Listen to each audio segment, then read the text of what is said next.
خبر شامل کرتے ہیں کراچی سے زور نیوز نبیلہ ضیاء کی رپورٹ کے مطابق گزشتہ روز پاکستان سرائیکی موومنٹ کے بانی چیئرمین میزبان مخدوم ڈاکٹر حق نواز قریشی کی ہمشیرہ کی قرآن خوانی کا اہتمام کیا گیا۔ تفصیل کے مطابق مورخہ بروز اتوار کو قرآن خوانی کا اہتمام کیا گیا۔ اس موقع پر مہمان گرامی سیاسی سماجی رہنماؤں نے شرکت کی۔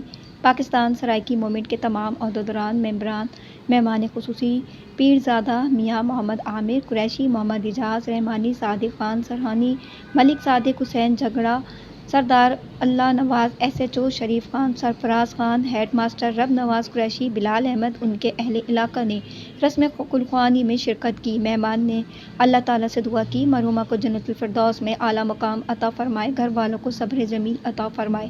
مخدوم سید ڈاکٹر حق نواز قریشی کی میڈیا سے بات چیت اور وسیب کے دیگر افراد نے کثیر تعداد میں شرکت کی اور لنگر خوانی کا بھی خوب اہتمام کیا گیا تھا۔